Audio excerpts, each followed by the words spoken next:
November stats were your wake-up call. The market has already moved. Where the opportunities lie, lower sales, higher active listings, you're going to miss out on some of these serious buyers. So one of the toughest markets I've seen in Toronto by far. You need to be very cautious. So everyone's asking if the GTA market is cooling, and November stats answer that in one sentence.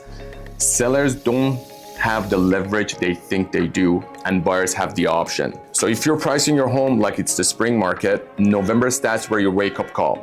And if you didn't get the pricing right, the market has already moved. So today what we're gonna talk about is the stats for the month of November.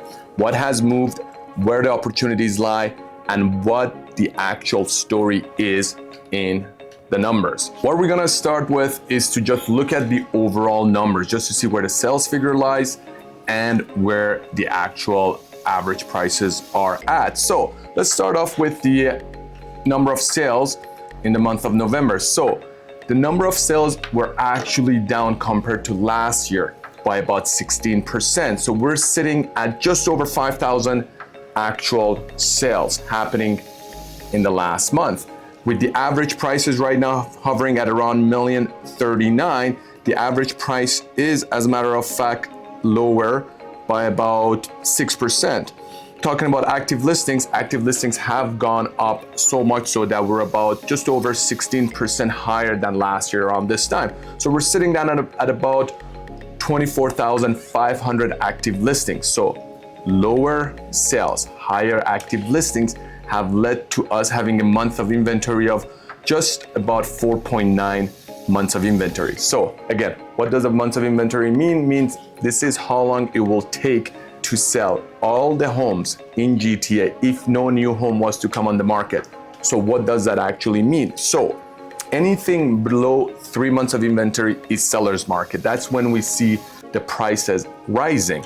Anything between 3 to about 5 months of inventory is balanced market. That's where we see no price growth in majority of the market, or as we get closer to 5 months, the prices start to decline. And anything over 5 months of inventory is pure buyer market territory. So what we have here is very close to buyer market territory, and this is why we're looking at some of the prices actually coming down. I mean, right now, as of November, the average price of $1,039,000 is the lowest we've had this year so far. Will it go even lower in December? My prediction, it probably could go lower. I mean, December, we usually see lowest activity of the year. After that is August. But with that being said, when the activities fall, the prices with it fall down. So that is a good opportunity for anyone that is looking to get in the market and get some good deals. And for the sellers, I get this question a lot. Should I take my property off the market and relist it back next March? So we're gonna have a prediction video and we're gonna talk about that. But the short answer is, in my opinion, if you are serious about selling, you should keep your property on the market, because there are still serious buyers out there that are looking to purchase. So if your property is not on the market during December and January and February, you're going to miss out on some of these serious buyers. If you are going to be on the market, it's to your benefit, and you got to be priced correctly. That goes without saying, because if you're not priced correctly, you are going to miss out on those buyers regardless. But keep in mind, if you take your property off the market and you come back on the market in March, you're going to have more competition. We're just going to go back and look at what has happened last year. Let's look at active listings. Last year, we had just over 15,000 active listings in December. In January, that went up to 17,000, February went up to 19,000, and March, spring market, that's when everyone comes on the market. We were just over 23,000 homes on the market, and April and May, 27,000 and close to 31,000 active listings. So with that being said, you're going to have more competition. And the way I'm looking at the market, we're probably not going to have a huge influx of buyers coming into the market to increase our number of sales. So with that being said, it is to your benefit to be on the market. I would say to have less competition during these months and hopefully increase your chances of selling. So anyways, that's an advice. If you like to take it, go for it. But let's just look at some of the micro markets, and we're gonna start off with Toronto. What is happening in the Toronto market is gonna tell a little bit of a different story, because previous months we were over 5 months of inventory, but right now we're less than 5 and we're sitting at 4.9 months of inventory in Toronto. Average prices in Toronto have fallen by over 4%.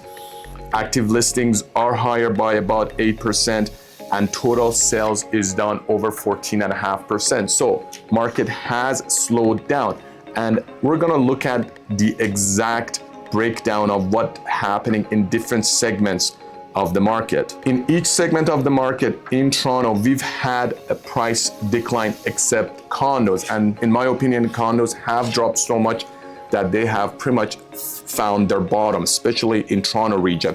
So the average price of a detached right now is sitting at $1,545,000. In the previous months, it was over 1.6 million. And the month before it, it was over 1.68 million. So the prices for detached have been falling for the last 3 months. With the semi-detached market, that price has also dropped compared to the previous month, but they've been hovering around the same range. So right now, the average price of a semi-detached is sitting at $1,187,000 compared to last month that was at over $1,219,000. Townhomes have also dropped from $890,000 in the previous month to $870,000. And the condo market is sitting flat at $701,000. Now we're gonna go into York region. York region is sitting at 5.39 months of inventory. So pretty much buyer market territory. The prices over 5 months tend to fall down, and we're going to see that also in each segment of the York region. So overall average price in the York region is sitting at 1.208. And that's about 7.5% lower than last year this time. Active listings are higher by about 19.7%, roughly 20% higher active listings, and the sales are down by about 18%. So higher number of listings, lower sales figures, that will be a recipe for lower average price. And this is how we're looking at these numbers that we see that are lower by over 7.5% in the average price. So we're going to look at each segment in York region. So the average price of a detached right now is sitting at $1,570,000. That's 6% drop from last year this time. The average price of a semi is sitting at $971,000, and that is a drop of about 14% compared to last year this time. And townhomes are sitting well below $1 million mark, and that is a number we haven't seen in the last 12 months. It's sitting at $997,000 for an average freehold townhome. And that is a drop of about 11%. And the condos in York region have dropped, as opposed to Toronto that we didn't see a drop. In York region, the drop has been about 6%. So overall, York region prices have dropped year over year, and that is due to the higher number of inventories on the market and lower number of sales, which is coming from the demand being lower in York region. So what does that leave us at the end of the year for 2025? The way I look at it, we don't have the numbers for December yet. We're gonna have that in January, but most likely this year is going to be one of the lowest years in the history for the last 30 years. Last year we had over 65,000 sales happening in GTA. So far, year to date, we're sitting at about 58,000. Most likely, we're going to end this year below 65,000 sales. So that will put us in one of the lowest sales that had happened in over 25 years in Toronto. So one of the toughest markets I've seen in Toronto by far. But that goes without saying, properties are still selling. And if you are pricing your property right, if you are marketing it right, and you're presenting it well, the property will sell. But you need to be very cautious on each part of this marketing plan. So guys, thanks for watching. Hope you guys liked it. Be sure to hit that subscribe button, share it with anyone that is going to be in the market and would find this information useful. And be sure to be on the lookout for our predictions for 2026. That one is going to be an interesting one. And we'll see you next time. Thanks.